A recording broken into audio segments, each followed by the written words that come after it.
coming on the air with brand new layoffs just announced at Ford, with that company blaming the already historic workers' strike. We're looking ahead to what's next, with thousands of auto workers off the job and on the picket lines, with more surprise strikes in more places set to come. Where it could happen, what it all means for the economy, and the potential this turns into a political lightning rod, with our team coverage in just a minute. Plus, a new state of emergency in Massachusetts, with the governor calling in the National Guard. We're just getting a new update from the National Hurricane Center in the last 30 seconds. Dangerous Hurricane Lee is moving faster as it gets closer to New England. We've got more in just a sec. Then, could a popular party drug help treat PTSD? What we're learning in a brand new breakthrough study on ecstasy and whether it's getting closer to FDA approval. Plus, controversial roundups of wild Mustangs, pitting ranchers against horse advocates. Some of those animals ending up in kill pens. In tonight's original, our months-long deep dive looking at the true cost and what our team uncovered about what the government's doing about it. And a cheating scandal rocking the world of pro racing, as a former driver now says he was robbed of a championship. What it could mean for F1's growing fan base in the U.S. later on in the show.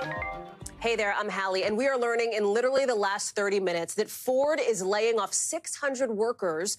They say it's because of this historic strike that is happening now against the big three U.S. car companies, setting up this pretty remarkable split screen here. There's this big rally you're looking at live to support the UAW union. It's kicking off in Detroit. We expect to see Michigan Governor Gretchen Whitmer, Senator Bernie Sanders there, with thousands of workers now off the job in this targeted and suspenseful strike that could become one of the biggest in decades. It's hitting Michigan, Ohio, Missouri now, but where these workers strike next, we don't know. And the head of the union says that's kind of the whole point, to keep these corporations on their toes. Watch.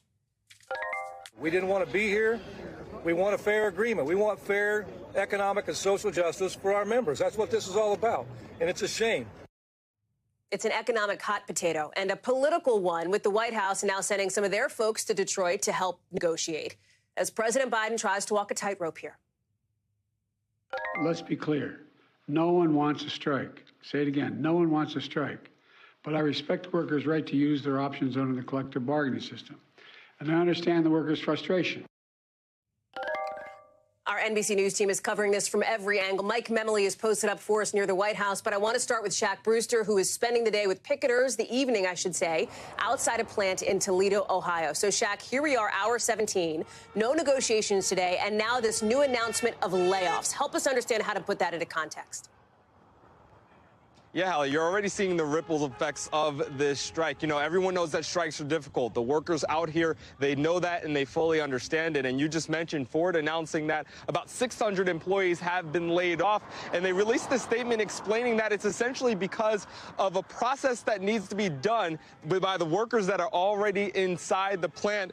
The process to finish that and to complete that work needs to be done by the team already on strike. So they're laying off that team, and it's just a sample of the ripple effects that you can continue to see. And I'll tell you, Hallie, just in the past few minutes, you saw me looking down at my phone. We're learning that GM is also previewing the possible idling of a plant by as soon as early next week, this plant with some 2,000 employees. So this is going to be a difficult process. We know it will get ugly. That is something that these workers know and understand. Listen to a little bit of my conversations with them that give you a sense that they're in this for the long haul, despite the sacrifice that they know they may be facing. I'm willing to strike as long as we have to. The new people coming in, they're coming in at the same price that McDonald's is hiring. And I've been telling these guys, in for a long haul, I'm sure. Be prepared. We know the big sticking points are wages, retirement, work-life balance. GM and the other automakers saying that they have offers, they've made good offers, but they simply can't accept what the union has been requesting at this point, Hallie. Shaq, it is just so remarkable to see you there as all of this is happening. It is unfolding tonight as we speak. You mentioned the negotiations tomorrow. There's an economic impact, too. And let's be clear, it's not like you're not going to be able to go out and buy a new car tomorrow, right? There is a broader domino effect.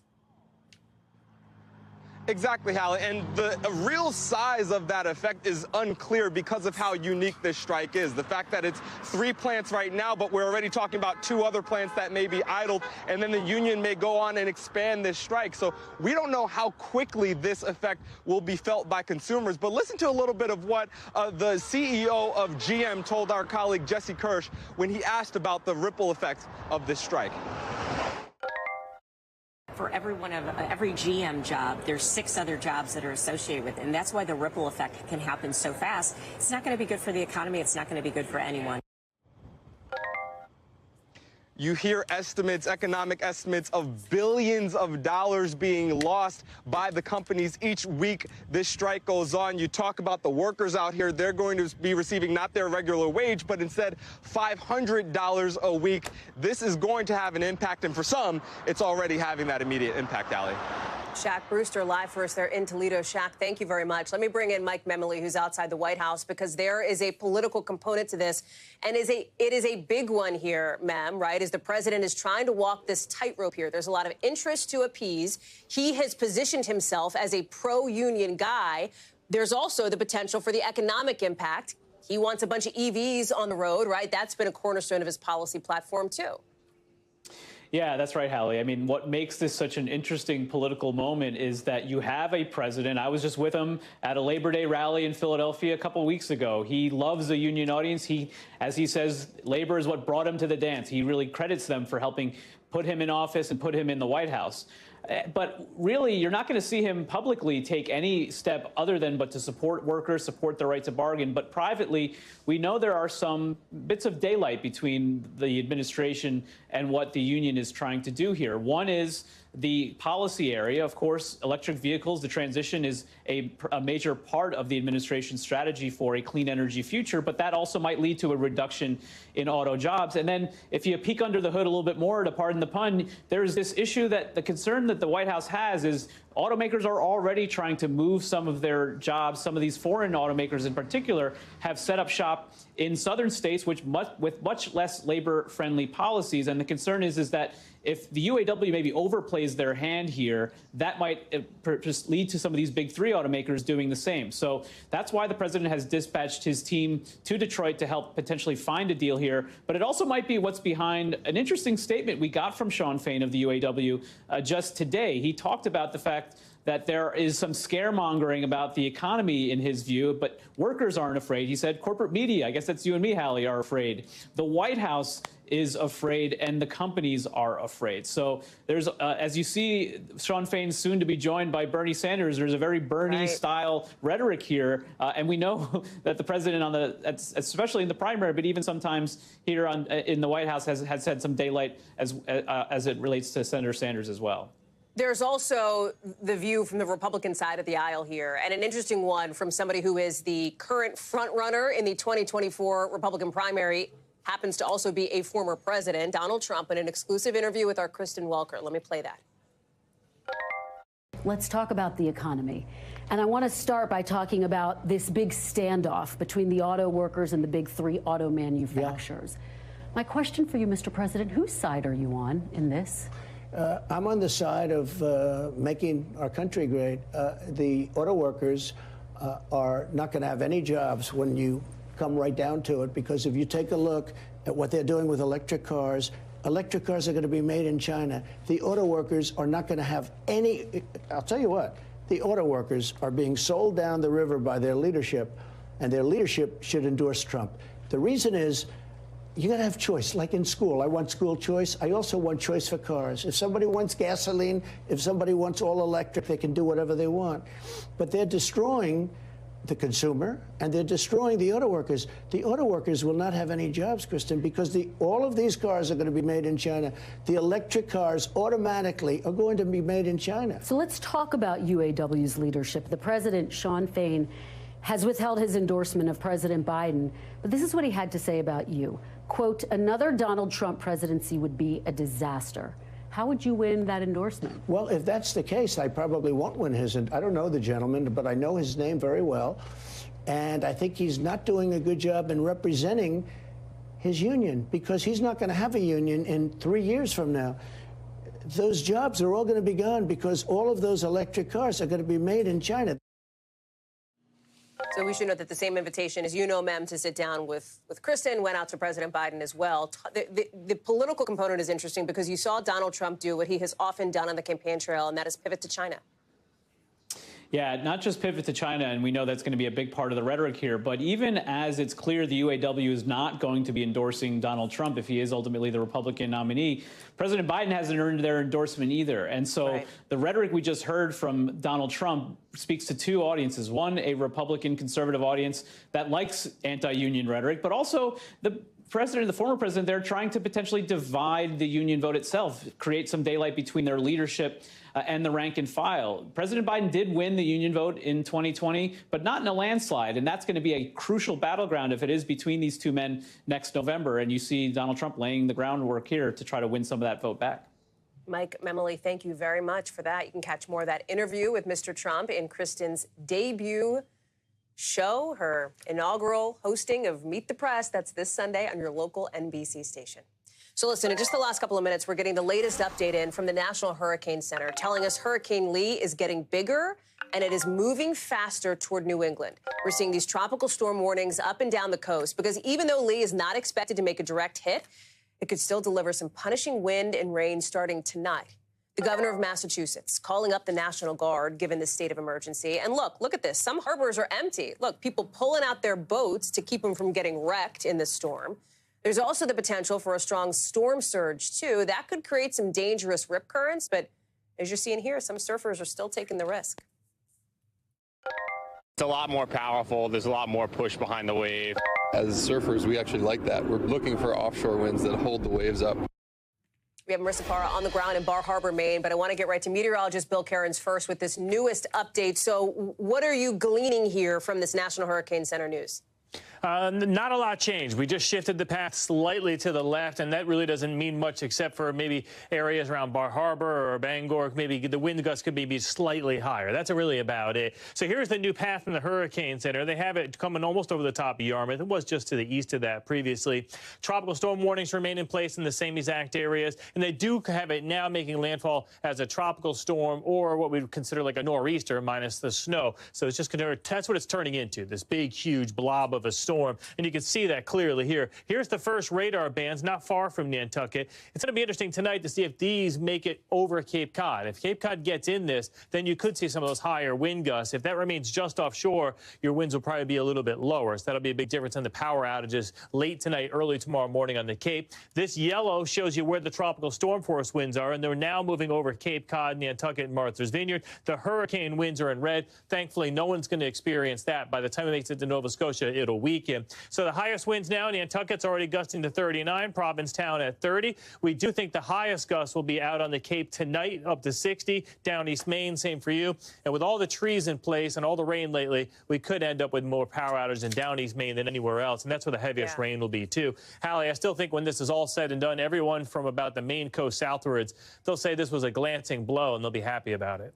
Well, let's hope so. Bill Cairns, thank you. To Marissa Parra now in Bar. Is that the sense you're getting from folks you're talking to, Marissa, that, you know, I wonder about how people are calibrating their level of concern here? Absolutely. I mean, I would say that walking around Bar Harbor, you would not know that they had a hurricane watch, their first in 15 years here.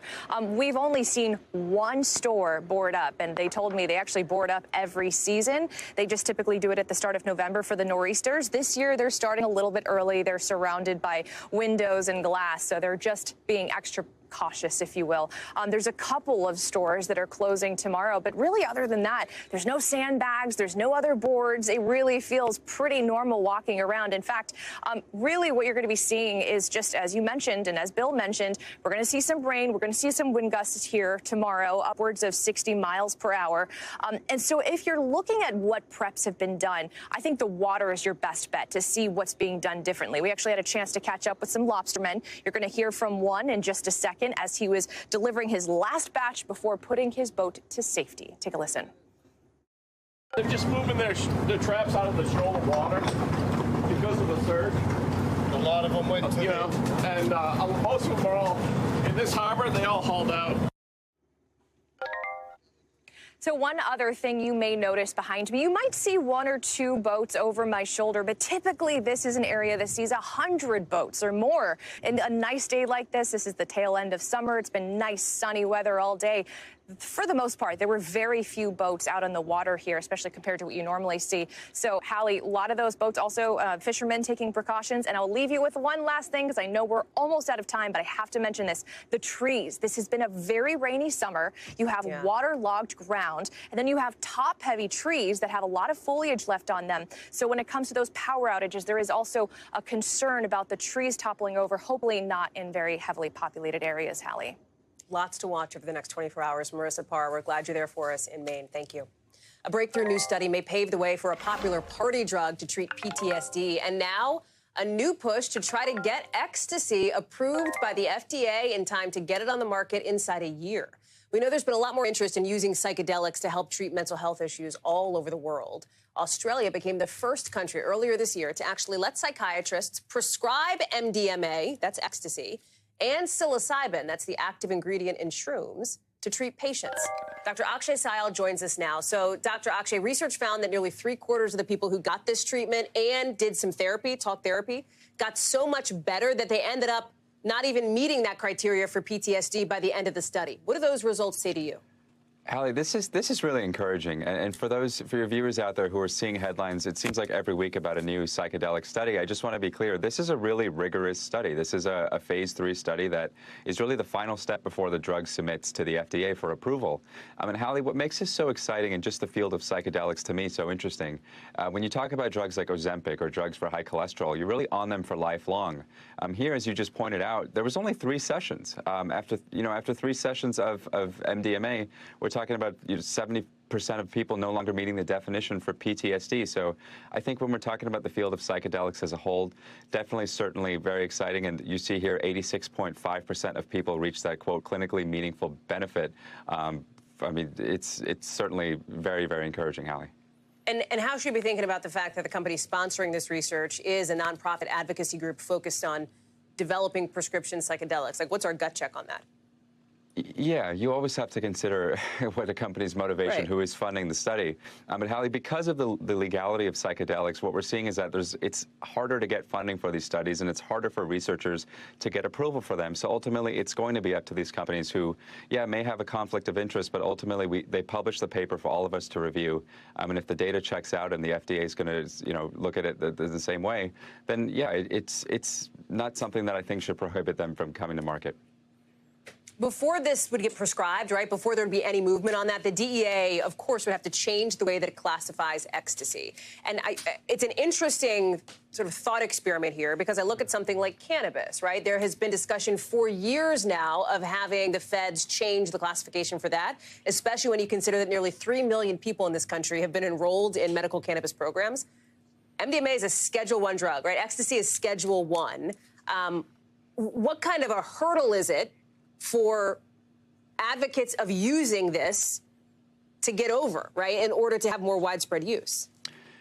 It could be a hurdle, but Hallie, I've talked to psychedelic experts over the last year talking about things like smoking cessation and alcohol cessation, and they all say the same thing, and they feel that the tide is finally turning. We see that the Biden administration is more open to looking at these as therapeutics, and hopefully the DEA should come soon as well. But Hallie, the big thing they all tell me, we cannot go down the marijuana route. It's turned into the wild, wild west out here in terms of where you can get marijuana, where you can't. Psychedelics, they're really pushing to have these done in medical facilities under the supervision of a trained professional, really taking a different approach to what we did with marijuana.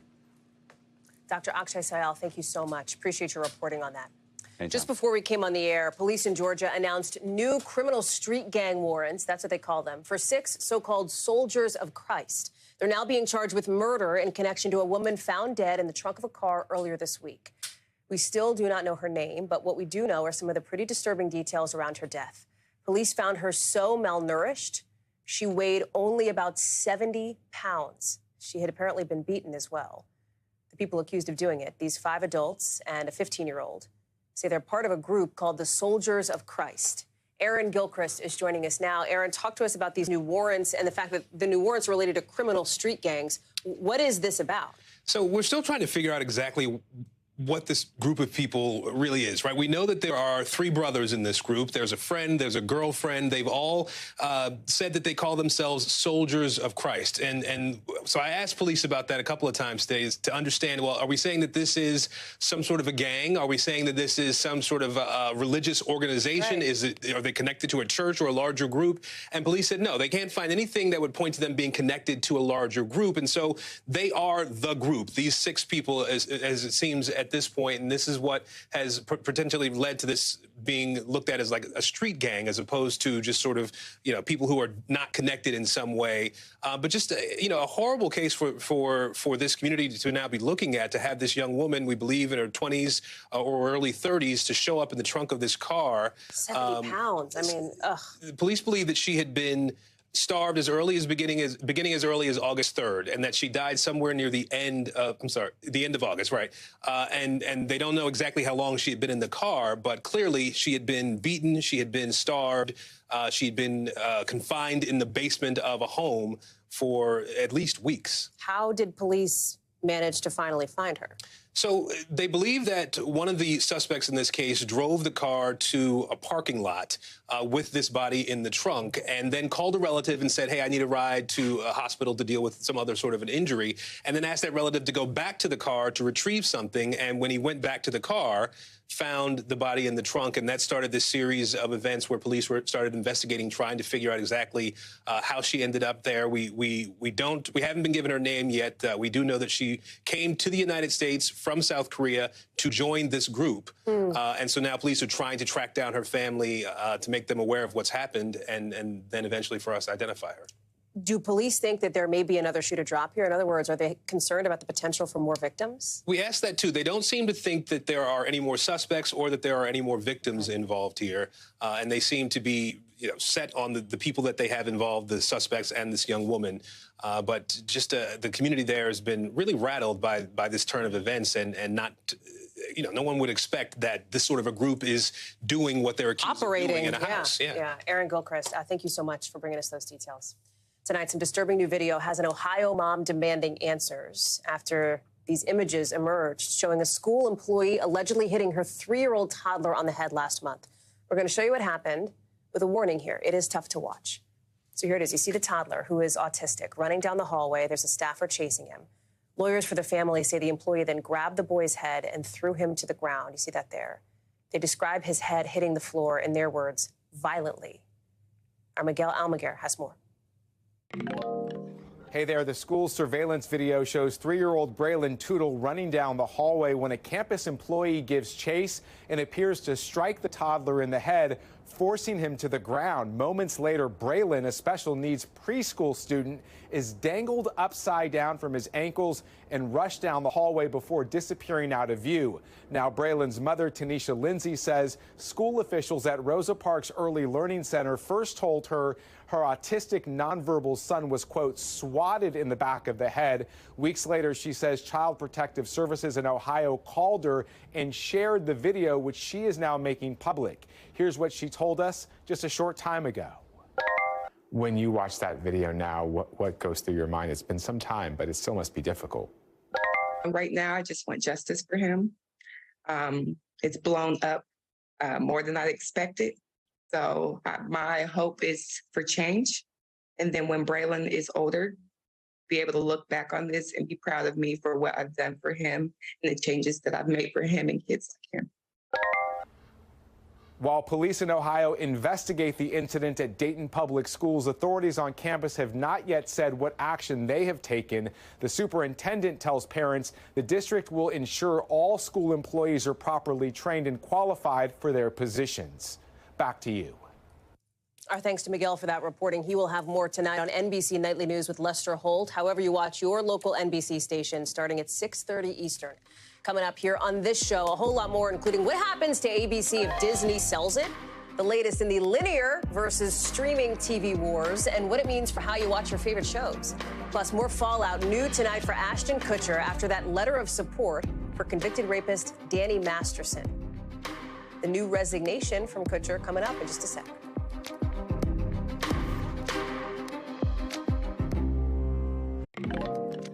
Tonight, a key moment for the future of cable and broadcast TV as Disney may be in the market to sell off ABC. Although nothing is set in stone, but the reports it could be happening prompted one big media mogul to jump in and make a $10 billion push to try to buy ABC, FX, and National Geographic. Sources tell CNBC that Nexstar has reached out to Disney to express interest in ABC and its stations. So what does Disney say about it? Well, they didn't really deny it. They didn't really confirm it. They said, I'm quoting here, they are open to considering a variety of strategic options for our linear businesses, but they strongly shut down the idea that any decision's been made yet on what it's going to do with ABC. There's reason to believe that Disney would be up for selling. Listen to what CEO Bob Iger said just a month ago to CNBC about the idea. We have to be open-minded and objective about the future of those businesses, yes. Meaning that they're not core to Disney? That they may not be core to Disney, yeah. The disruptive forces that have been preying on that business for a while are greater than I thought. Let's go to CNBC's senior media and tech correspondent, Julia Boorstin, for more on this. So it is an interesting business story, Julia, but it goes well beyond simply the business world, right? There are so many people who watch shows on cable or linear TV, or they stream us like now. Where does Disney stand, and what would actually happen to ABC? How could we watch it still? Well, look, I think that ABC is going to exist as a linear TV network. It's just going to be a question of who owns it. And I have to say that you were right to point out that this deal is far from done. What's happening now is that after Bob Iger expressed interest in maybe selling some of those linear TV assets, now the offers are starting to come in. Now there starts to be a conversation about how might this fit into my portfolio if I'm a Nexstar and I own all these local stations. How might these local stations, along with ABC, be more valuable maybe to other players? And I think effectively what Bob Iger is saying is that the linear TV business is not growing, it is shrinking. The growth is in streaming, and he's more focused on that direct-to-consumer streaming business right now, and he's exploring whether it might be worthwhile to sell the likes of ABC and those local stations, as well as some of these other things that are not core. Disney is about big IP, big brands. They're valuable on the big screen, on streaming, and at the parks, and this is a separate entity than that. Can you put this into context for what it means as we talk about where linear TV is going? And by that, you know what I mean. The traditional flick on your TV, do whatever. We know so many people are streaming. So many people are finding alternative ways to get content.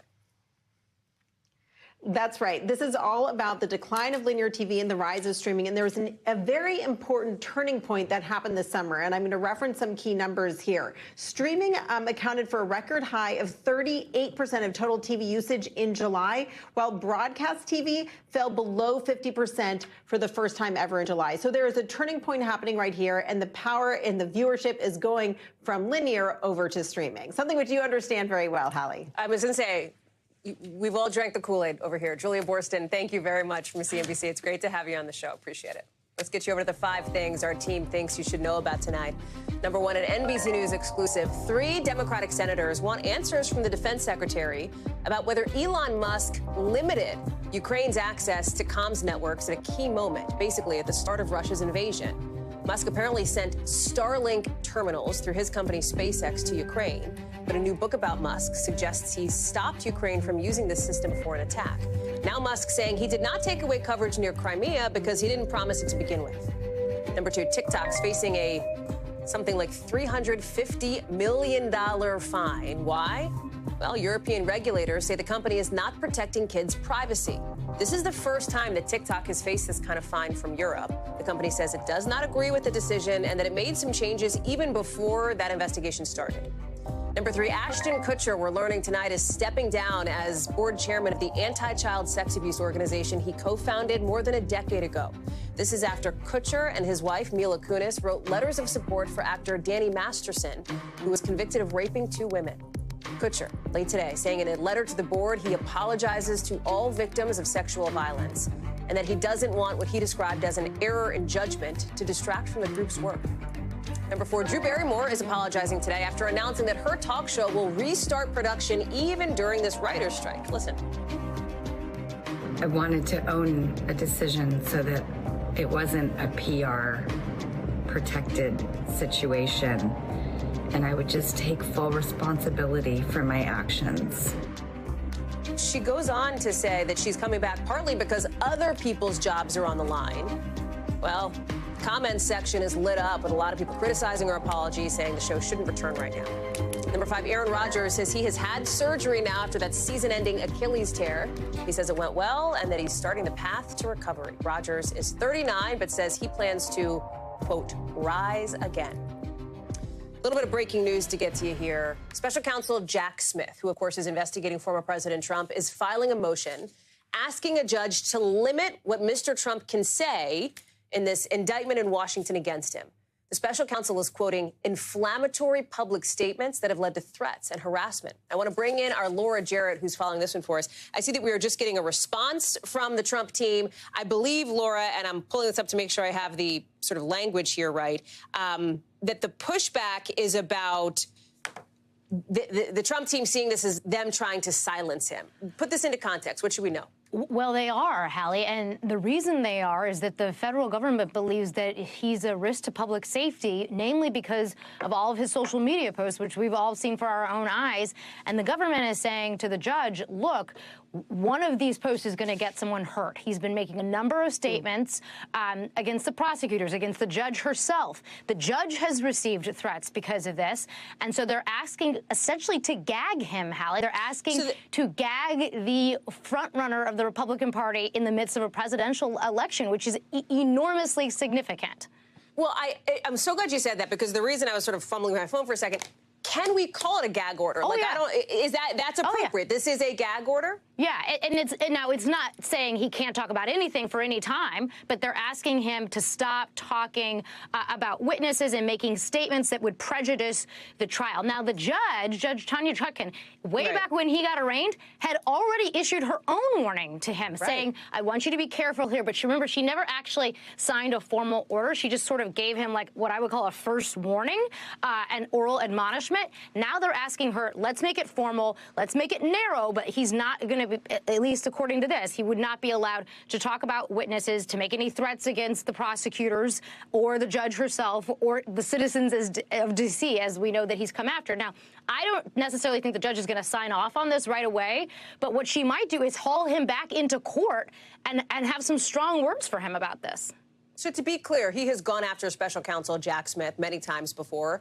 What this does, right, is says, if the judge approves it, if you do that again, you're going to be in big trouble. Fair? You would be in contempt of court, and there's any number of different ways that the court could try to enforce that order. Well, she could hold him in contempt. She could do sanctions. She could do a fine. She could put him in jail. Not saying that she's going to go that far, certainly not sort of on a first warning, but just so people understand the stakes here. If you violate a court order, it's quite serious. So I think it's going to be fascinating to see what she does with this. We've never seen anything like this, because there's never been a case of a former president who's running for president being indicted and the government asking to have that person silenced in the midst of a campaign. So I just think it'll be fascinating to see what the judge actually does with this. Of course, the Trump team is going to get to push back on this, and then the judge will decide. Presumably they'll make a First Amendment case? Of course, and that's why this is such high stakes, because they're asking to silence him. And of course, if she says she will, then he'll appeal it. Timeline? When do we know when she'll make a decision? I think sometime by the end of the month, they're going to have a chance to respond, and the government gets the response. It always takes longer than you think. Laura Jarrett, it is fascinating. Thank you for breaking it down so clearly. It's always good to have you on. Thanks. Sure. When we come back, no tax charges for Hunter Biden, at least not yet. But the IRS whistleblower at the center of that investigation is telling our team tonight. Plus, new body cam video of a kind of like different arrest. Look at this. Yeah, that's a power wheel and a guy getting a DUI. Talking about it in just a sec.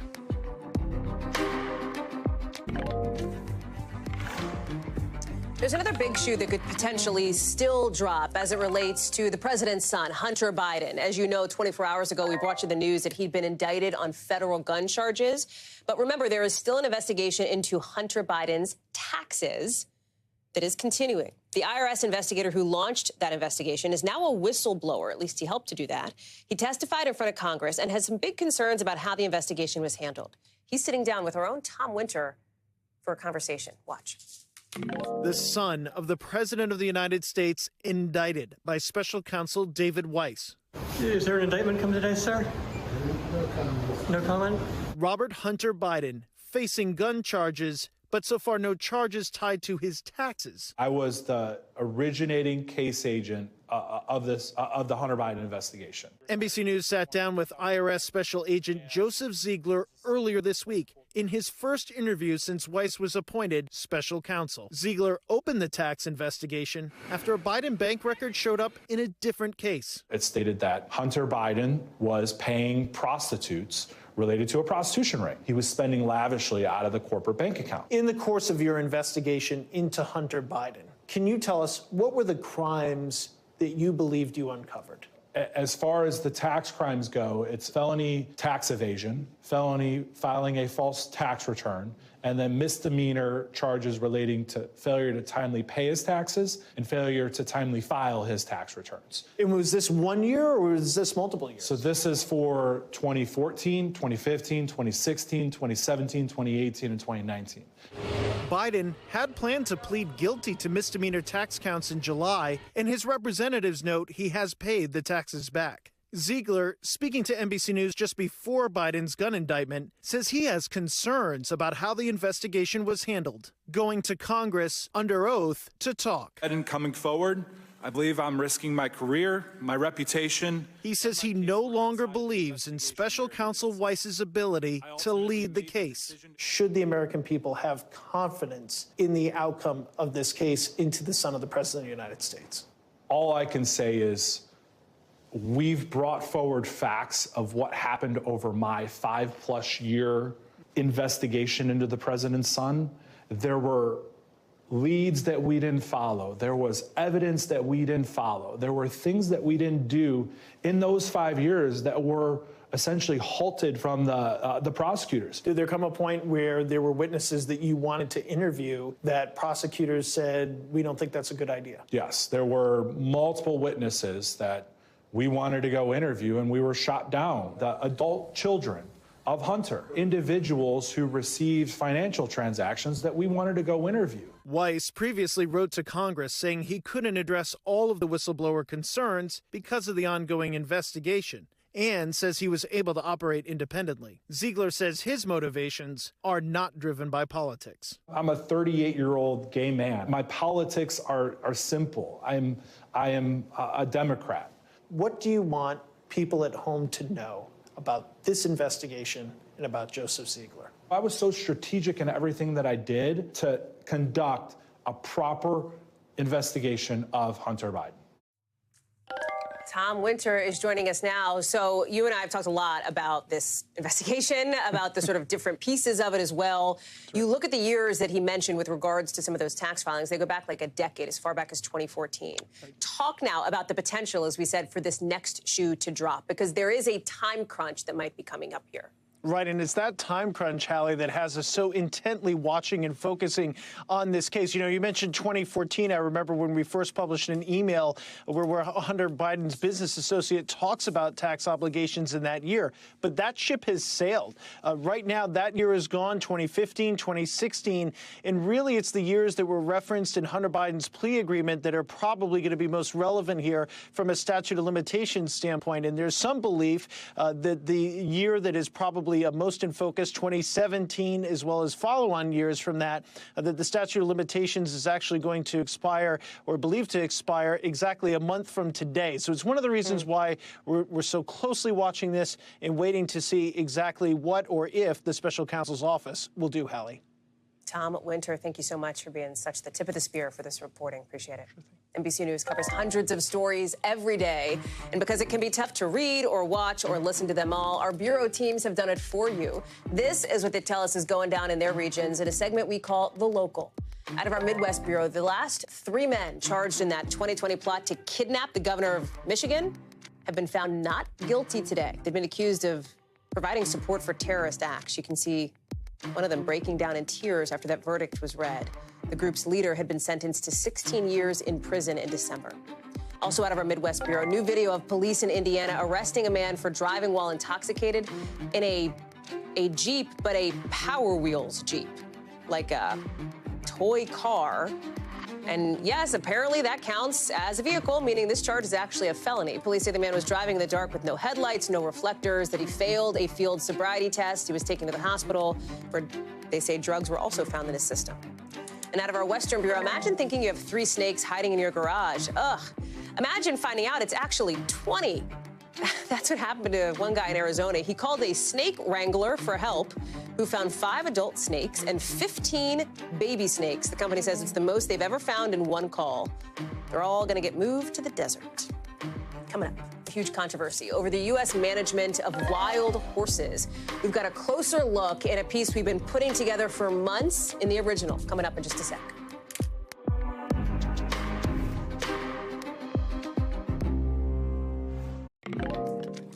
Tonight's original now with in-depth reporting on a topic we've been watching. And tonight we're taking you out west, where there's a huge controversy over the management of America's wild horses, which cost taxpayers, me and you, tens of millions of dollars every year.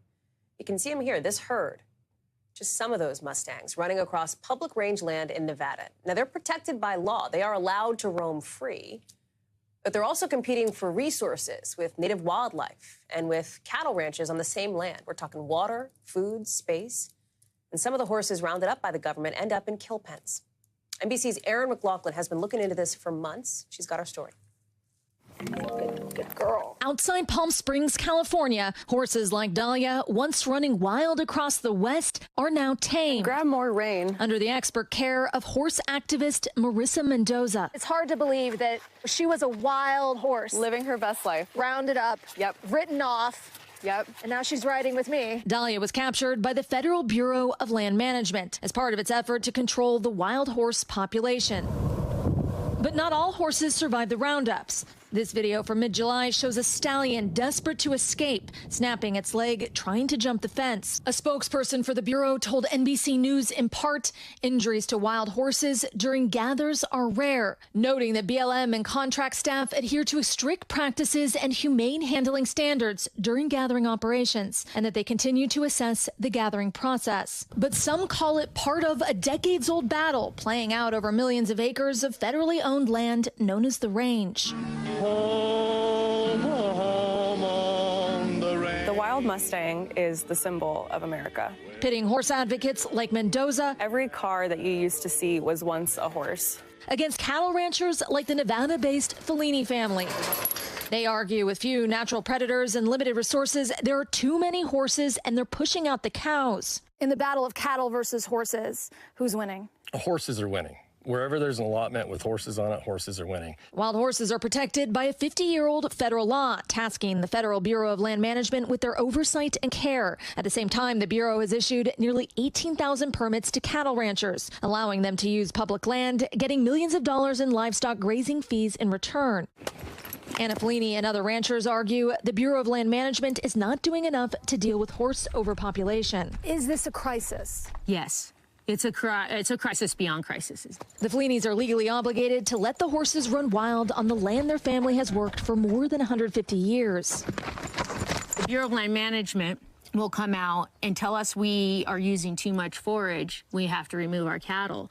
But they won't remove horses until no forage is available at all. Fellini says the land has suffered as a result, showing us a section she says is now completely unusable, almost devoid of forage or edible grass. How long has this land been like this? 30 years. With more than 80,000 wild horses and burros on the range, Hallie, the Bureau of Land Management's Horse Program Division Chief, acknowledges there are 3 times as many animals as there should be. That is a crisis that's headed towards ecological disaster. And so every year, the Bureau rounds up a predetermined number of horses by helicopter, sending thousands to federal corrals. Last fiscal year, the Bureau spent over $80 million caring for captured wild horses. In order to free up badly needed corral space and save taxpayer dollars, in 2019, the Bureau started paying people federal money to adopt up to 4 horses, giving them $1,000 for each horse. It shows all of the herd management areas and the herd areas. The idea being the horses would go on to live productive lives off the range. Waddell says as a result, adoptions increased to record levels. The adoption incentive program has been successful. But a 2021 New York Times investigation found that some adopters were pocketing the money, and as soon as they could, selling the horses at auctions frequented by slaughterhouse brokers. The article sparking outrage among the horse advocate community. We are sending droves of these federally protected animals who helped build this country to slaughter. So what's being done to stop this exploitation? We have made several revisions to the current adoption incentive program. But 2 years later, an NBC News investigation confirms that federally branded horses are still in the international slaughter pipeline. After obtaining federal records, we found federally branded horses appearing to be for sale in self-described kill pens, like in this video. And we matched the brand numbers of the horses with their adoption paperwork, appearing to confirm taxpayer dollars had been handed over to the adopters in exchange for the horses. The Bureau of Land Management says it monitors adopted horses for a minimum of 1 year, and during that time conducts health and care inspections, requiring a certification of good health before title is transferred, noting it is unaware of any untitled horses being sent to slaughter. But because the Bureau does not keep tabs on horses once the adoption is complete, it is impossible to know the extent of the problem. So you're not actively monitoring these auctions for BLM horses? We're managing wild horses and burros that are protected by the Act. Advocates argue the entire program is unsustainable, in part because even for well-intentioned adopters, oh my gosh, look at that little fuzzy head. It's very difficult to tame a wild horse like Dahlia. We would leave them as they have been for centuries. They are exactly what America represents, and that is freedom, resilience, strength. If you get rid of every cow, then the horses are still going to be completely out of control. You have to manage the horses. Out in the Wild West, there's no obvious way to rein in America's wild horses. Erin McLaughlin is joining us now. Erin, we're so glad to have you with us and have this story with us, too. When you look ahead, what do you hear from people, as you've laid out on all different sides of this issue, about a solution? What's the long-term plan here? Well, Hallie, all sides seem to agree that science in the form of fertility control could be the solution. The issue being the current vaccines in existence require multiple shots, something that the Bureau says is difficult considering we're talking about a wild horse population. That being said, they have funded several studies into longer-term shots, but that could be years away. Hallie? Can you pull back the curtain a bit for us, Erin? Because you and our team have been working on this for months. I want to say almost 6 months at this point, if not longer. Walk us through the steps that you took to investigate what is a, listen, it is a complicated and it is a nuanced issue. Yeah, it is fascinating. The Hallie Jackson, now incredible producer, Mark Scaglione, as you say, and I have been working on this for months. And to be able to explore all sides of the issue, to be able to go out to Palm Springs, to see a horse sanctuary firsthand, to see the beauty of these animals, their potential, and then as well to get out there to Nevada, to the range, to talk to ranchers who say this is an existential issue for them. And one additional point to that, they were telling me that they own the water rights to much of this range. So if they are driven out of business, as they say they are being by these wild horses, they take the water with them, jeopardizing potentially the remaining horse population. It's just another illustration of just how complicated this is, Hallie. Just how many layers there are to this whole thing. Erin McLaughlin, we are so glad to have you bring this story to life for us here on the show. Thank you so much. Appreciate it. Still to come here on the show, a new legal fight in the F1 world trying to overturn one star's championship win. It is a cheating scandal rearing its head and rocking the racing world. We've got our resident F1 expert here to break this down coming up.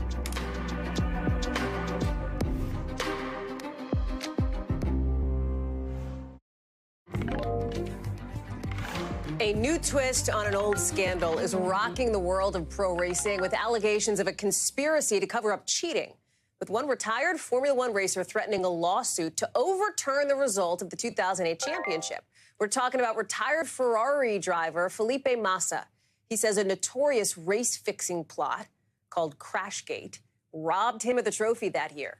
Massa and his team say newly unearthed comments by a couple people in F1 leadership shows they knew more about the cheating scheme than they let on. And the reopening of this whole controversy is coming as the U.S. fan base is getting bigger and bigger. Sahil Kapoor is joining us now, or should I say our chief F1 racing correspondent, Sahil Kapoor. I know that you are like a huge fan, but you also do reporting on this topic. Talk to us about what this cheating plot this crash gate is all about. It's an extraordinary story, Hallie, and it all goes back to the Singapore Grand Prix in 2008 when the Renault driver Nelson Piquet Jr. was told by team bosses to deliberately crash and bring out a safety car and help his teammate win. Long story short, the plot succeeded, and the man who was leading the race at the time and lost out big was Ferrari's Felipe Massa. You see him on the screen there. He ended up losing the championship that year by just 1 point to Lewis Hamilton, who's on the right. Now, at the time, F1 officials said that race would count because they didn't know about the so-called Crashgate plot until the following year. But now, Massa's legal team cites new comments by then F1 chief executive Bernie Ecclestone in an interview months ago, who said he did know at the time. And had they annulled the Singapore race, Massa, not Lewis Hamilton, would be champion. And Massa told me those are the comments that prompted him to take this action, and he insists he's deadly serious about it. Listen to what he told me. I want the trophy. I'm fighting for the justice, you know, to have the trophy. I will fight until the end, even if I need to go to the legal, to the court, to prove that what happened to me was not fair. Now, it is worth noting, Ecclestone, who is now 92, has since said he doesn't recall making those comments and accused Massa of waging a stunt for money. Massa told me he has no interest in the money. He just wants the title. F1 and the FIA have not weighed in, and they did not return our requests for comment. How big of a deal is this in the pro racing world? Like, really, help us gut check on that. Yeah, it's an extraordinary thing, and nobody really knows if it'll succeed. There's no history of overturning championships after they've been granted. And think about the implications for the sport, rewriting the history of it after 15 years.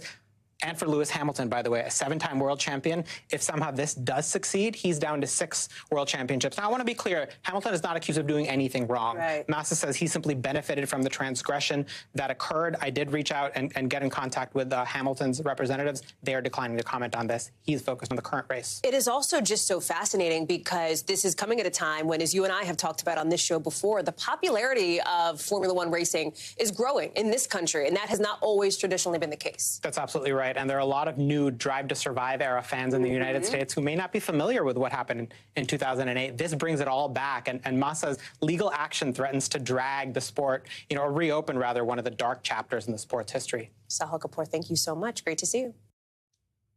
That's a wrap for this hour. We've got more coverage picking up right now.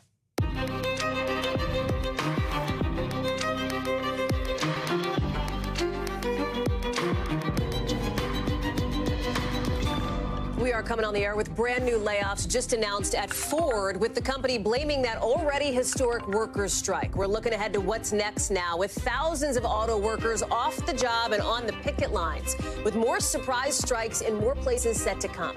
Where it could happen, what it means for the economy, and the potential this turns into a political lightning rod. And a new state of emergency in Massachusetts, with the governor calling in the National Guard as Hurricane Lee gets bigger and moves faster. We've got the track and the latest in just a sec. Then some breaking news we're just getting into is the special counsel, Jack Smith, essentially asking a judge for a gag order against former President Trump. Smith says because of Mr. Trump's near daily attacks on social media. Is it going to happen? We'll get a gut check. Plus, Hunter Biden not facing any charges for alleged tax crimes yet, but the IRS whistleblower at the heart of that big investigation into the president's son is going one-on-one with our team. His concerns, he says, about this whole thing was handled later in the show. And another big mystery in China tonight about where another one of its top leaders has been for the past 2 weeks. We'll tell you what the government's saying about this international intrigue mystery. Hey there, I'm Hallie, and we are learning in literally the last hour that Ford is going to lay off 600 workers, they say, because of this historic strike that's happening against the big 3 car companies, which sets up this split screen. Look at this. You're looking at a big rally to support the UAW union in Detroit right now. We know Senator Bernie Sanders is there. The Michigan governor is there. They're all pledging support big time. Watch. I am here with you, my brothers and sisters from the UAW. I love you, I respect you, and I stand with you. Thousands of workers are already off the job now in this targeted and suspenseful strike that could become one of the biggest in decades. It's hitting Michigan, Ohio, and Missouri now. And GM is saying in just the last hour, one of its plants could end up idle in the next couple days because of all this. So where are these workers going to strike next? We don't know, and the union leader says that's kind of the whole point, to keep companies on their toes. It's an economic hot potato and a political one, with the White House now sending some of their folks to Detroit to help with negotiations as President Biden tries to walk a tightrope here. Let's be clear. No one wants a strike. Say it again. No one wants a strike. But I respect workers' right to use their options under the collective bargaining system. And I understand the workers' frustration. Our NBC News team has this covered from every angle. Mike Memoli is posted up for us near the White House. But I want to start with Shaq Brewster. Shaq, you are spending the day. You're there tonight now with these people on the picket line in Toledo, Ohio. Interestingly, in the last 60 minutes, as we've seen these corporations now start to maybe flex some of their corporate muscle on this. Yeah, and it's just a sense of the sacrifice that you hear these workers when they say they're ready to make our sacrifice, they're ready to be out here as long as it takes. It's a sense of what that means. You have Ford announcing layoffs, about 600 layoffs in the Michigan area. You have GM, the plant in Missouri, saying that because of the closure or the strike at one plant, that a plant with some 2,000 workers is also at risk. So this is what you're seeing. It's a sign that just because you're having this at 3 individual plants, it will impact other plants across the country. Want you to see what this looks like. You see, this is a shift change going on right now, so workers are coming in. They'll be here till midnight, Hallie. You see they're signing in. There's water. They have the firewood going to keep them warm later tonight. When you talk about why they're out here, we know the points of contention, the wages, the retirement, the cost of living adjustments that they want. They say those factors and those points are so important to them that it's worth risking their job and risking that money that they would be getting from their wages. Listen to a little bit of the conversations I've been having today. I'm willing to strike as long as we have to. The new people coming in, they're coming in at the same price that McDonald's is hiring. And I've been telling these guys, in for a long haul, I'm sure. Be prepared. Be prepared. They feel like they will be in this for the long haul. And part of that is not just the moves that were announced by the automakers today, but also the fact that they're saying they can't meet the UAW's demands on wages, for example. They say their companies would go bankrupt, that they're asking for too much, essentially. We know that no negotiations took place today. Any future negotiations they expect to start tomorrow. But you can expect this strike, Hallie, to easily get into the weekend. Well, I mean, and if not longer, Shaq, that's the big question. As I'm looking at the scene behind you, obviously incredibly active. I mean, these folks want to make sure that people know that they are out. They are doing these targeted strikes. And when we talk about the economic impact, I just want to be clear.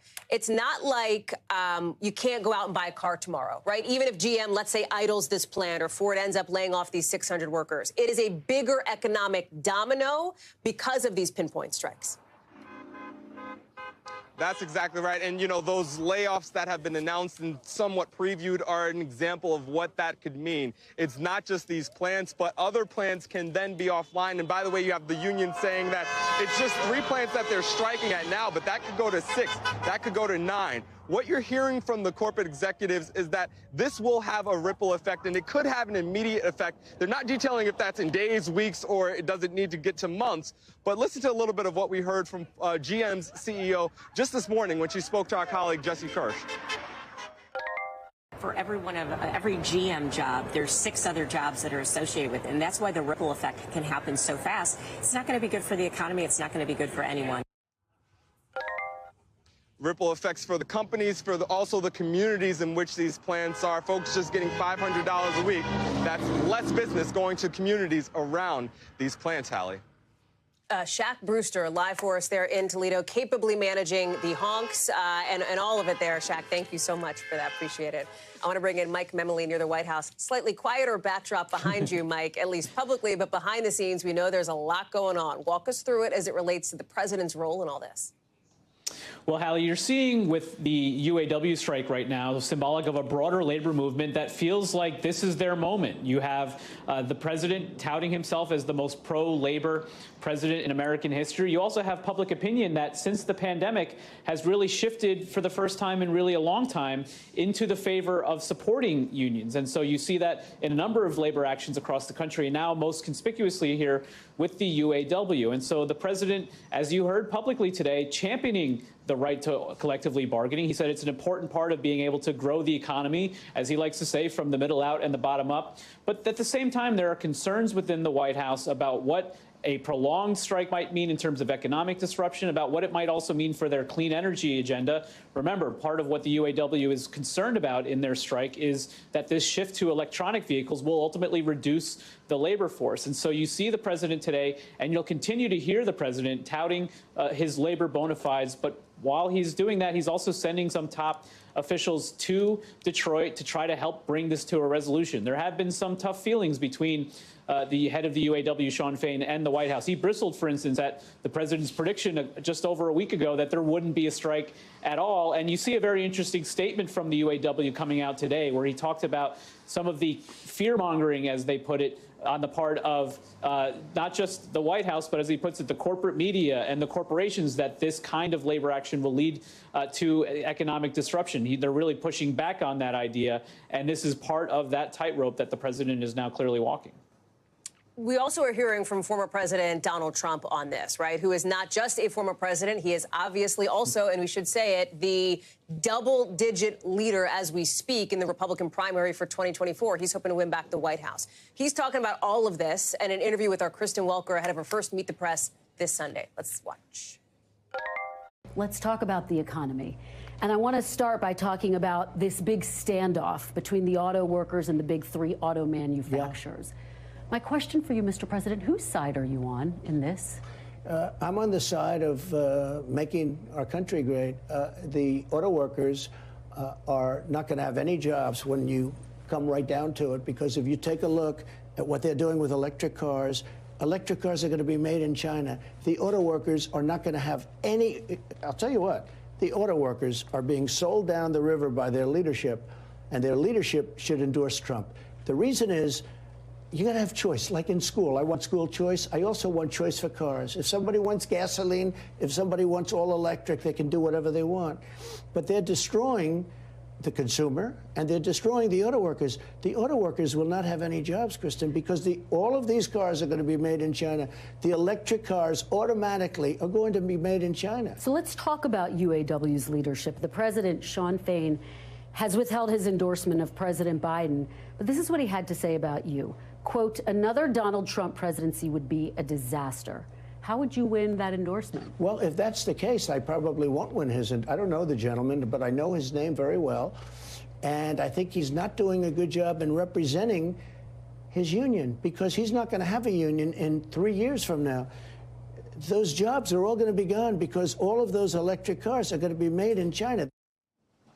We should note, by the way, Mem, as you know, that the same invitation to sit down and chat with Kristen went out to President Biden. We'll see if he takes her up on that. There's a political string that I want you to pull on here, which is the idea that Mr. Trump brought up, that Kristen talked about, of a potential endorsement. The UAW head, as you just heard, making it clear they're not interested in endorsing Mr. Trump. But given that the current president has really positioned himself, as you say, as this pro-union guy, how damaging politically would it be if, let's say, the UAW withheld the president's endorsement if they didn't see him stepping up enough here? Yeah, I mean, Hallie, think about it. Within a week or so of the president announcing his bid for re-election, you saw some of the biggest labor unions in the country come out quickly and endorse the president at once. Conspicuously absent at that moment was the UAW. And for President Biden, listen, President Trump seems to be pretty comfortable with the fact that he's not going to get their endorsement. For President Biden, a non-endorsement might be just as damaging in a way as them endorsing the former president. President Biden won the union vote in 2020, but not by a landslide. And it's very interesting to hear the former president doing what he likes to do often, try to divide his opposition, especially the leadership of the unions and the rank and file. And that's going to be a recurring theme, I think, in the future, especially as this strike plays out. Mike Memoli live for us there at the White House. Mem, thank you so much. Good to see you. You can catch more of that interview, of course, with the former president on Meet the Press, Kristen's First, this Sunday. Don't miss it.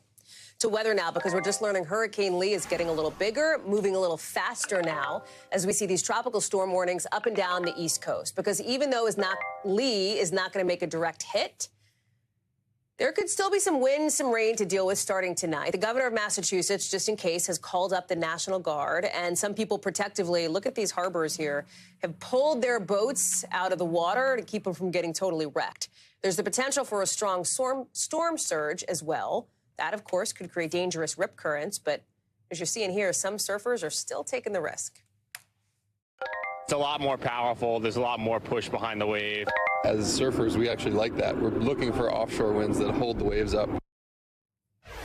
We have meteorologist Bill Karen standing by, but I want to get first to Marissa Parra, who is live for us in Bar Harbor, Maine. How seriously are people taking the potential for Lee to be damaging here, given that it seems, and Bill will talk through this, the forecast seems to suggest that we may be breathing more of a sigh of relief come Monday than holding our breath in anxiety?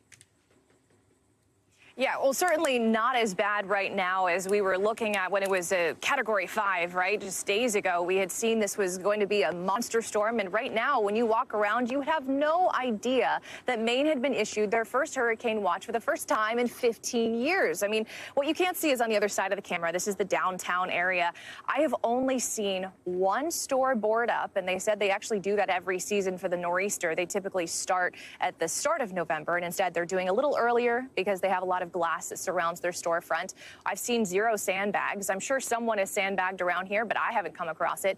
But really, Hallie, if you want to look for how people are prepping for Hurricane Lee, I think the biggest indicator is behind me. And you're seeing some images. I know that this is what we're seeing in the greater New England area. And that's what we're seeing here is people taking care of their boats. No surprise, we're in Maine. A huge part of the local economy are lobsters. So we spoke to some lobstermen, fishermen, on what they're doing to not just secure their boats, but also the lobster traps. Take a listen.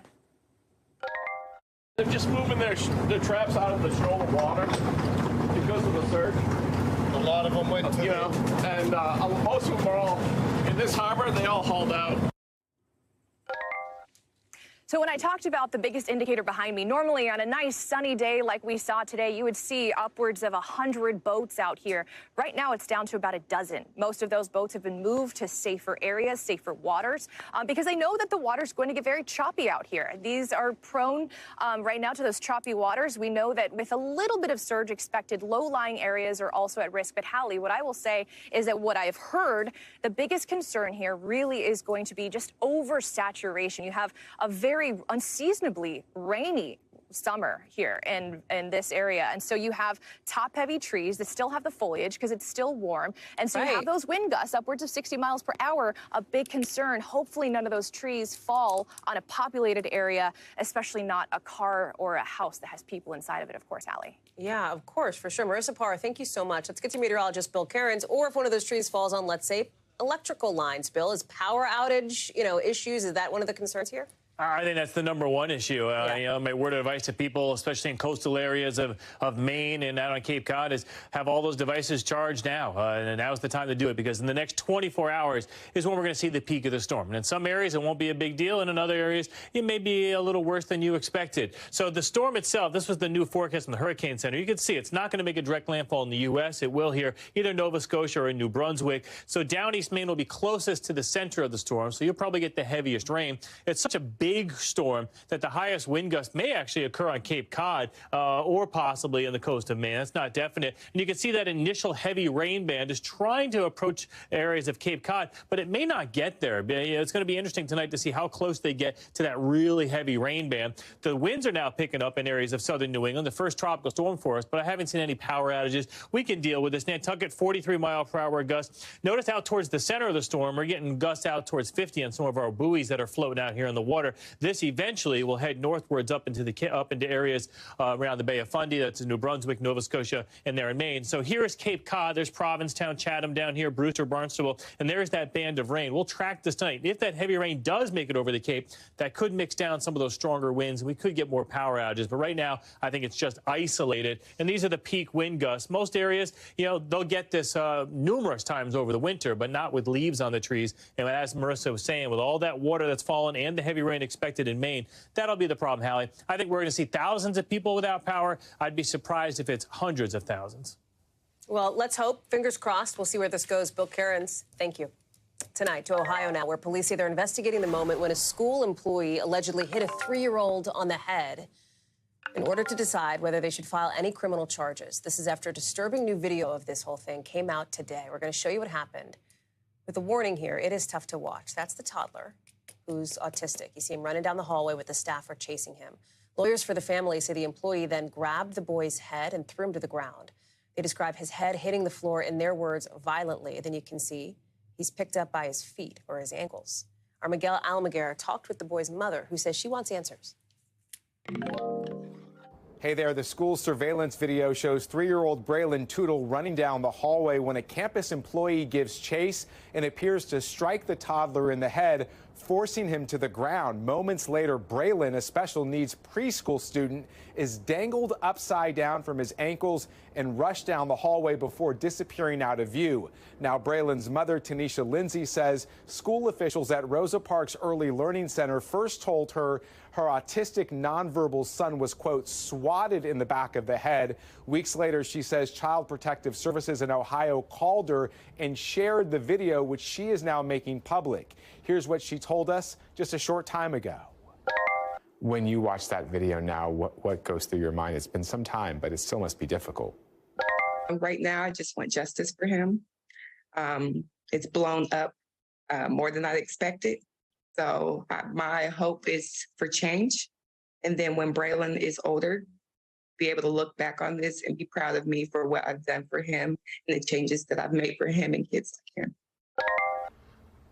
While police in Ohio investigate the incident at Dayton Public Schools, authorities on campus have not yet said what action they have taken. The superintendent tells parents the district will ensure all school employees are properly trained and qualified for their positions. Back to you. Our thanks to Miguel Almaguer for that reporting.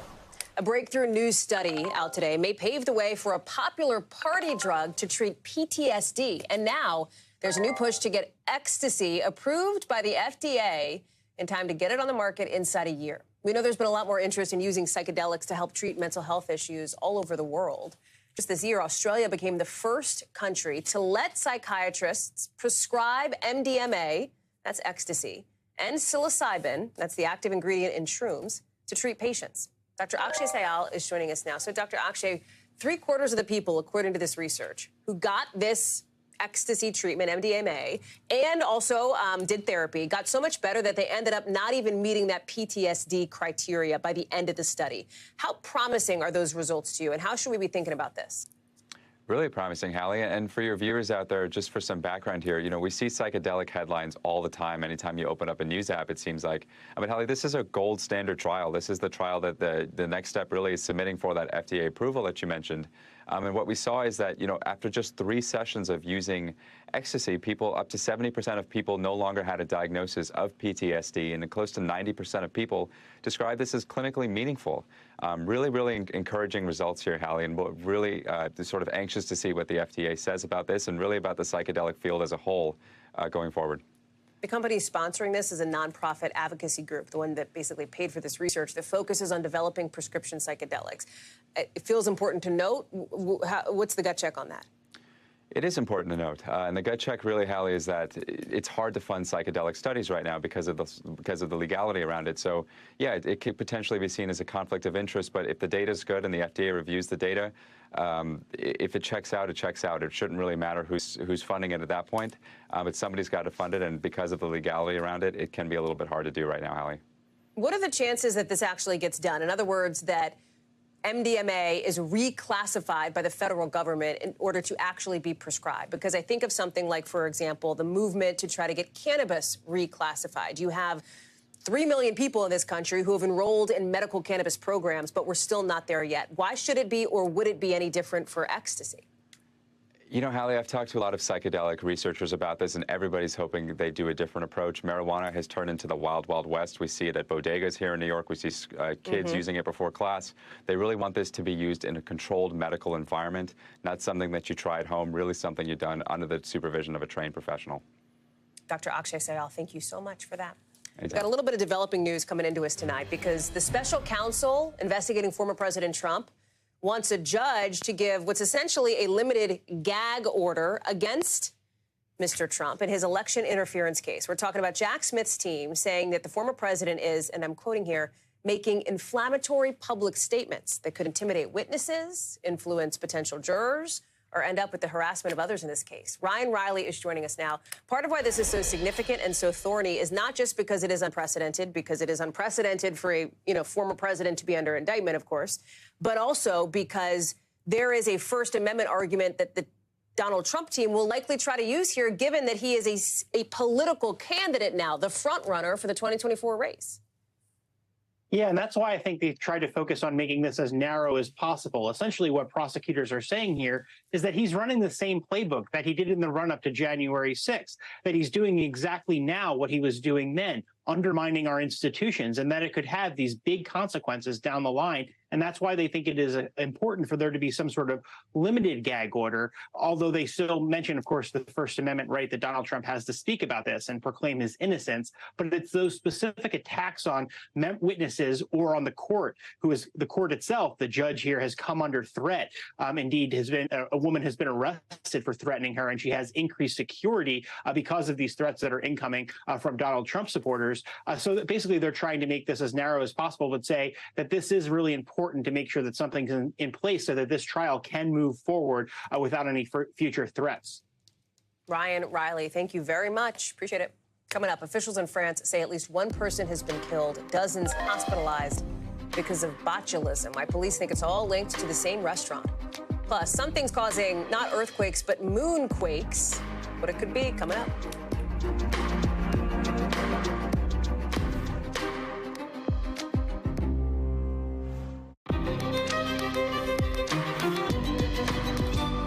Police in Georgia today are announcing new criminal street gang warrants for 6 so-called soldiers of Christ being charged with murder in connection to a woman who was found dead in the trunk of a car, malnourished and apparently beaten earlier this week. We don't know who she is, but we do know some of the disturbing details surrounding her death. Police found her so starved she weighed about 70 pounds. The people accused of doing it, 5 adults and a 15-year-old, say they're part of a group called the Soldiers of Christ. Aaron Gilchrist is joining us now. And Aaron, some strange and upsetting details on this, including that she was found in the trunk of a car, obviously weighing very little, with evidence that she'd been severely abused for potentially weeks. Right, exactly. They think that she came to the U.S. at some point over the summer, early in the summer. Do you know from where? From South Korea, and that she came to join this group, as we understand it from police. And at some point, something began where she was being held captive in the basement of a home. They think around August 3rd is when some sort of starvation started. She'd been beaten, and by the time she died, they think at the end of August, she had lost so much weight. The body had been wrapped in a blanket and put in the trunk of this car. The car left in a parking lot outside a spa in the Atlanta area. And that's where it was found when the person who is accused of having driven the car asked someone to pick him up from there after he dropped the car off, take him to the hospital for some unrelated injury, and then asked that person to go back to the car to retrieve some personal item. And that's when they found the body in the car. This other person found that. The other person found the body, and police started their investigation. This group, Soldiers of Christ, what do we know about them? So, I mean, it's a good question. I've been trying to figure that out. There's not an organization, as police had originally characterized them as a religious organization. There's no organization or larger group that goes by that name, and police don't believe that they're a part of any sort of a church or anything like that. But you had this group of 3 brothers, a young woman, and a couple of friends as well, who some of them lived in this house together where police say this victim was being held. And that seems to be the extent of their connection from an official capacity. But, you know, so I looked it up. The Soldier of Christ, there is a reference to that in the Bible that talks about suffering as a possible sort of outcome of trying to spread the gospel of Christ. And so you have to wonder, and I think police are going to start digging into this along with prosecutors to figure out what exactly is happening with this group of people, this criminal gang charge, because in Georgia, anytime you have a group of people, 3 people or more that engage in some sort of activity, criminal activity, as they're accused of doing, it's a gang. And police think that this woman the victim came from South Korea specifically to join this group? Yeah, that's what they've said so far. She came to join the group. They're still trying to piece that together. They haven't identified her to us yet because they're still trying to contact her family in South Korea. Do they think there may be other victims? At this point, no. They believe that just the people that have been arrested and just the young woman who was the victim here were involved in this incident. Aaron Gilchrist, thank you for bringing us this reporting. Appreciate it. Let's get you over to the 5 things our team thinks you should know about tonight. Number 1, Libyan officials today limiting access to the city of Derna so rescuers can look for the thousands of people still missing after those horrific floods. Look at this. You see people wading through all that water. Officials had said they would try to evacuate the city, but no sign of that actually happening today. Some 11,000 people have died in this disaster, and predictions are that number could rise to 20,000. Number 2, a Colombian painter and sculptor has died today. Fernando Botero, one of his daughters, telling a local news outlet he had complications from pneumonia. He was 91 years old. You might recognize some of his art. We're showing it to you here, showing exaggerated versions of people and animals and objects. His daughter says he was still painting just days before he died. Number 3, the head of the UN Food Agency says some 700 million people don't know when or if they're going to eat again. That's like 1 in 10 humans on this planet going to bed hungry every night. But she says the agency's cutting food aid for millions of people because it does not have enough money. It can't fund all that. More cuts are potentially coming. Number 4, a new study finds the base of the abandoned Apollo 17 lunar lander model may be causing a kind of moonquake. So shaking stuff up there. Here's the deal. There's like big swings in temperature that can make the moon's surface expand and contract. That creates shaking, like when the sun starts to go down in the afternoon and the moon's surface cools off. These changes also make things on the moon expand and contract, like the lander, which causes another type of moonquake. All this data is helping researchers better understand that big orb in the sky as NASA gets ready to send some astronauts back. Number 5, Hugh Jackman and his wife, Deborah Lee Jackman, are ending their marriage after 27 years, saying in a joint statement they're separating to grow individually and saying their family is their top priority. They have 2 kids together and say this is the only statement they're going to make on the matter. When we come back, more to get to, including international intrigue over this mystery in China. Yet another top official has seemingly disappeared.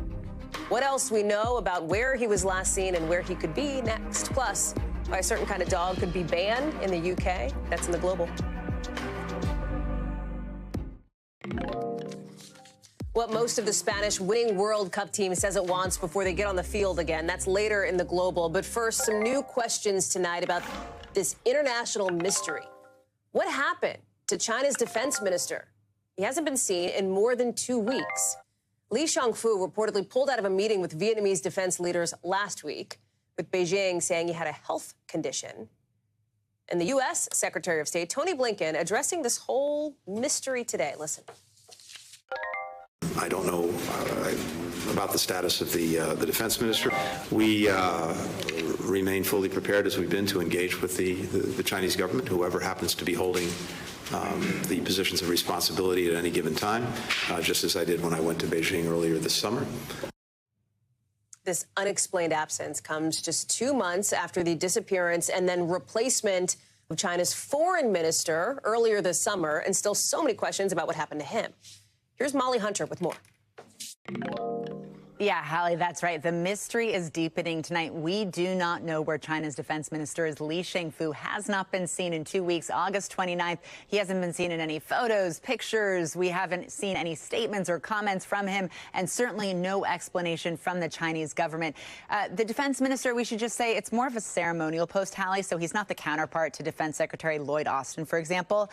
But we should say this happened, and this has happened recently. This is not the first time. You may remember that just 2 months ago, the foreign minister disappeared and then was replaced with very little explanation.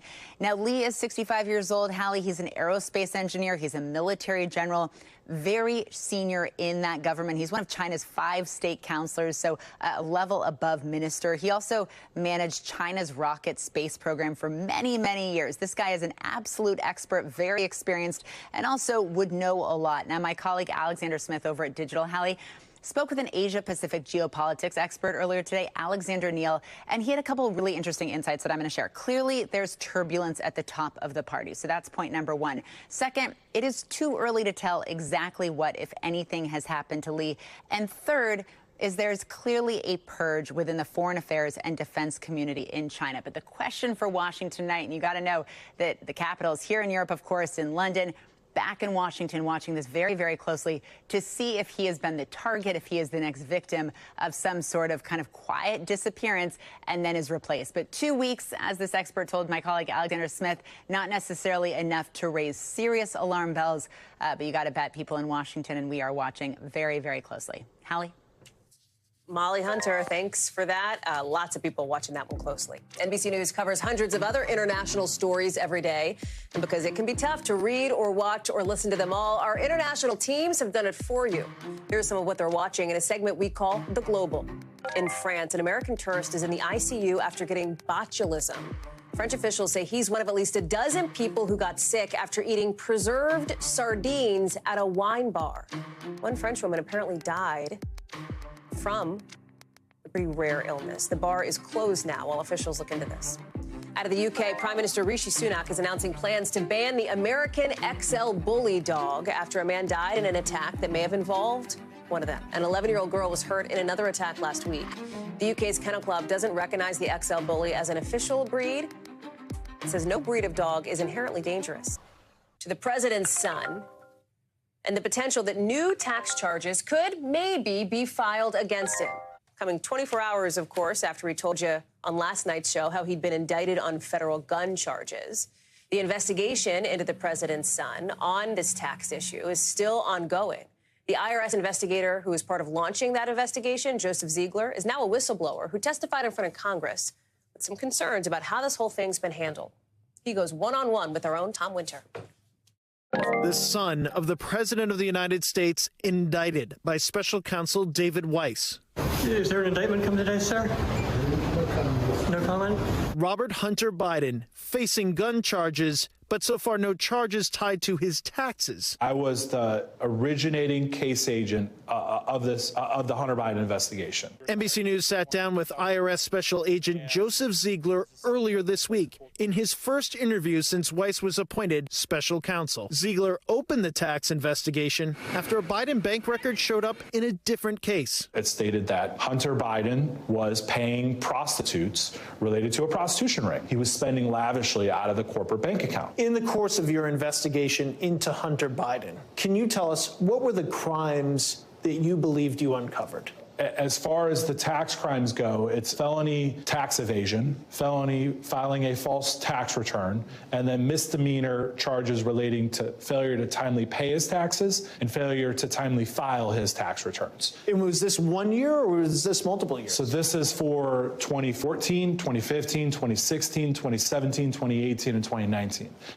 Biden had planned to plead guilty to misdemeanor tax counts in July, and his representatives note he has paid the taxes back. Ziegler, speaking to NBC News just before Biden's gun indictment, says he has concerns about how the investigation was handled, going to Congress under oath to talk. And coming forward, I believe I'm risking my career, my reputation. He says he no longer believes in Special Counsel Weiss's ability to lead the case. Should the American people have confidence in the outcome of this case into the son of the President of the United States?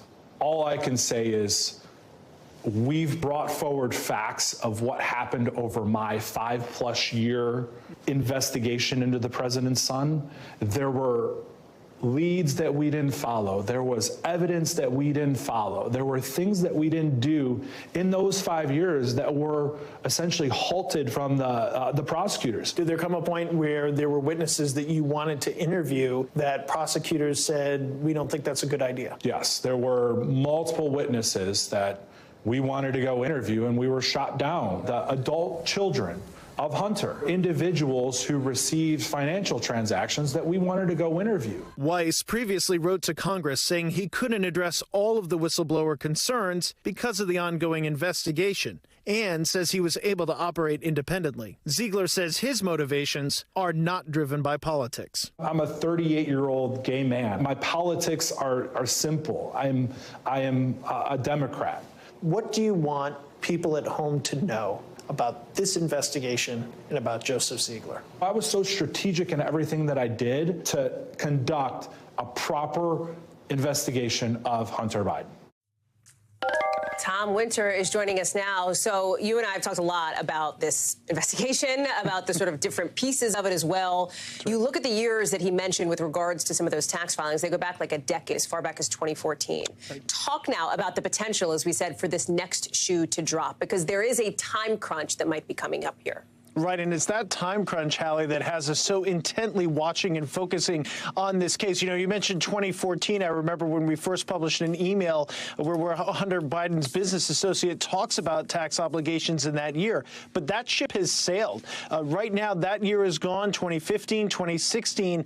And really, it's the years that were referenced in Hunter Biden's plea agreement that are probably going to be most relevant here from a statute of limitations standpoint. And there's some belief that the year that is probably really most in focus, 2017, as well as follow-on years from that, that the statute of limitations is actually going to expire, or believed to expire, exactly a month from today. So it's one of the reasons why we're so closely watching this and waiting to see exactly what or if the special counsel's office will do, Hallie.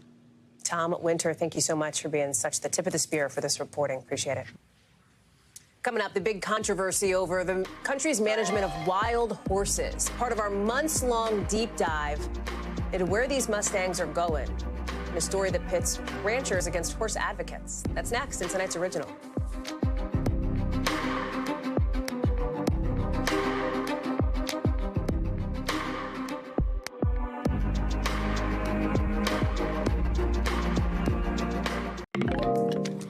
Tonight's original now with in-depth reporting on a topic we've been watching. And tonight we're taking you out west where there's a huge controversy over the management of America's wild horses, which cost taxpayers, me and you, tens of millions of dollars every year. You can see them here, this herd, just some of those Mustangs running across public range land in Nevada. Now, they're protected by law. They are allowed to roam free. But they're also competing for resources with native wildlife and with cattle ranches on the same land. We're talking water, food, space. And some of the horses rounded up by the government end up in kill pens. NBC's Erin McLaughlin has been looking into this for months. She's got our story. Good girl. Outside Palm Springs, California, horses like Dahlia, once running wild across the West, are now tame. Grab more rain. Under the expert care of horse activist Marissa Mendoza. It's hard to believe that she was a wild horse. Living her best life. Rounded up. Yep. Written off. Yep. And now she's riding with me. Dahlia was captured by the Federal Bureau of Land Management as part of its effort to control the wild horse population. But not all horses survive the roundups. This video from mid-July shows a stallion desperate to escape, snapping its leg, trying to jump the fence. A spokesperson for the Bureau told NBC News in part, injuries to wild horses during gathers are rare, noting that BLM and contract staff adhere to strict practices and humane handling standards during gathering operations, and that they continue to assess the gathering process. But some call it part of a decades-old battle playing out over millions of acres of federally owned land known as the Range. The wild Mustang is the symbol of America. Pitting horse advocates like Mendoza. Every car that you used to see was once a horse. Against cattle ranchers like the Nevada-based Fellini family. They argue with few natural predators and limited resources, there are too many horses and they're pushing out the cows. In the battle of cattle versus horses, who's winning? Horses are winning. Wherever there's an allotment with horses on it, horses are winning. Wild horses are protected by a 50-year-old federal law tasking the Federal Bureau of Land Management with their oversight and care. At the same time, the Bureau has issued nearly 18,000 permits to cattle ranchers, allowing them to use public land, getting millions of dollars in livestock grazing fees in return. Anna Fellini and other ranchers argue the Bureau of Land Management is not doing enough to deal with horse overpopulation. Is this a crisis? Yes. It's a crisis beyond crises. The Fellinis are legally obligated to let the horses run wild on the land their family has worked for more than 150 years. The Bureau of Land Management will come out and tell us we are using too much forage. We have to remove our cattle. But they won't remove horses until no forage is available at all. Fellini says the land has suffered as a result, showing us a section she says is now completely unusable, almost devoid of forage or edible grass. How long has this land been like this? 30 years. With more than 80,000 wild horses and burros on the range, Hallie Waddell, the Bureau of Land Management's Horse Program Division Chief, acknowledges there are 3 times as many animals as there should be. That is a crisis that's headed towards ecological disaster. And so every year, the Bureau rounds up a predetermined number of horses by helicopter, sending thousands to federal corrals.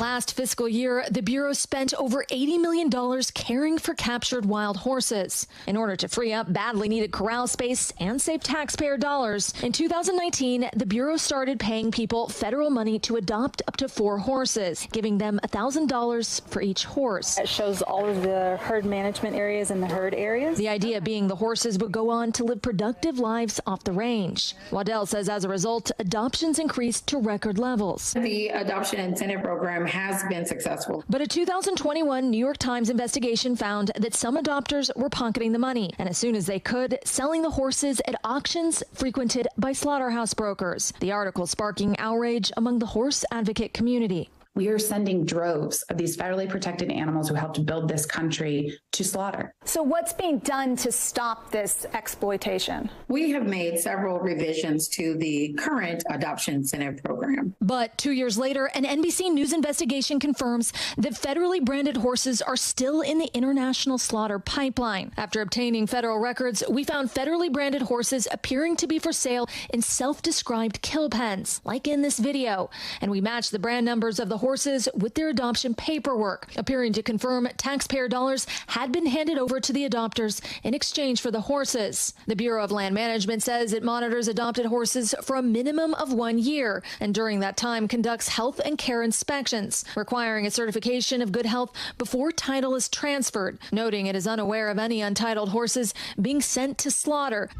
But because the Bureau does not keep tabs on horses once the adoption is complete, it is impossible to know the extent of the problem. So you're not actively monitoring these auctions for BLM horses? We're managing wild horses and burros that are protected by the Act. Advocates argue the entire program is unsustainable, in part because even for well-intentioned adopters, oh my gosh, look at that little fuzzy head. It's very difficult to tame a wild horse like Dahlia. We would leave them as they were, as they have been for centuries. They are exactly what America represents, and that is freedom, resilience, strength. If you get rid of every cow, then the horses are still going to be completely out of control. You have to manage the horses. Out in the Wild West, there's no obvious way to rein in America's wild horses. Erin McLaughlin is joining us now. Erin, we're so glad to have you with us and have the story with us, too. When you look ahead, what do you hear from people, as you've laid out on all different sides of this issue, about a solution? What's the long-term plan here? Well, Hallie, all sides seem to agree that science in the form of fertility control could be the solution. The issue being the current vaccines in existence require multiple shots, something that the Bureau says is difficult considering we're talking about a wild horse population. That being said, they have funded several studies into longer-term shots, but that could be years away. Hallie? Can you pull back the curtain a bit for us, Erin? Because you and our team have been working on this for months. I want to say almost 6 months at this point, if not longer. Walk us through the steps that you took to investigate what is a, listen, it is a complicated and it is a nuanced issue.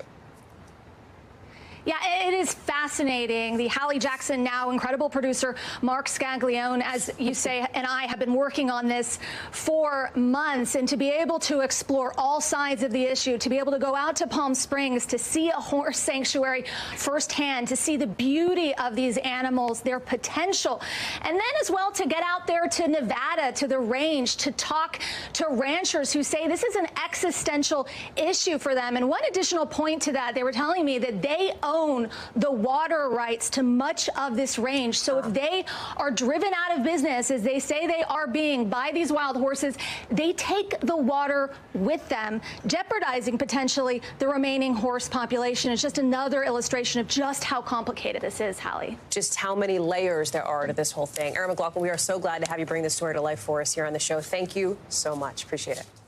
Still to come here on the show, a new legal fight in the F1 world trying to overturn one star's championship win. It is a cheating scandal rearing its head and rocking the racing world. We've got our resident F1 expert here to break this down coming up.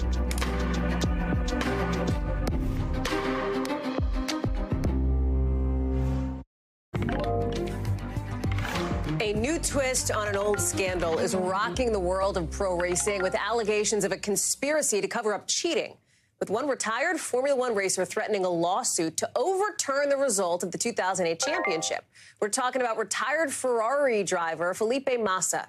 He says a notorious race-fixing plot called Crashgate robbed him of the trophy that year. Massa and his team say newly unearthed comments by a couple people in F1 leadership shows they knew more about the cheating scheme than they let on. And the reopening of this whole controversy is coming as the U.S. fan base is getting bigger and bigger. Sahil Kapoor is joining us now, or should I say our chief F1 racing correspondent, Sahil Kapoor. I know that you are like a huge fan, but you also do reporting on this topic.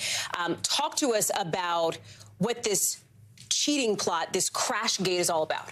It's an extraordinary story, Hallie, and it all goes back to the Singapore Grand Prix in 2008 when the Renault driver Nelson Piquet Jr. was told by team bosses to deliberately crash and bring out a safety car and help his teammate win. Long story short, the plot succeeded, and the man who was leading the race at the time and lost out big was Ferrari's Felipe Massa. You see him on the screen there. He ended up losing the championship that year by just 1 point to Lewis Hamilton, who's on the right.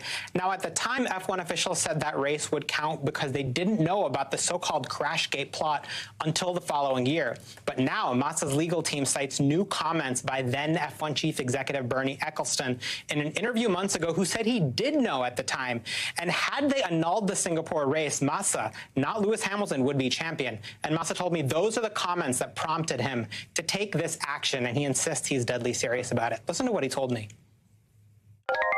I want the trophy. I'm fighting for the justice, to have the trophy. I will fight until the end, even if I need to go to the legal, to the court, to prove that what happened to me was not fair. Now, it is worth noting, Ecclestone, who is now 92, has since said he doesn't recall making those comments and accused Massa of waging a stunt for money. Massa told me he has no interest in the money. He just wants the title. F1 and the FIA have not weighed in, and they did not return our requests for comment. How big of a deal is this in the pro racing world? Like, really, help us gut check on that. Yeah, it's an extraordinary thing, and nobody really knows if it'll succeed. There's no history of overturning championships after they've been granted. And think about the implications for the sport, rewriting the history of it after 15 years.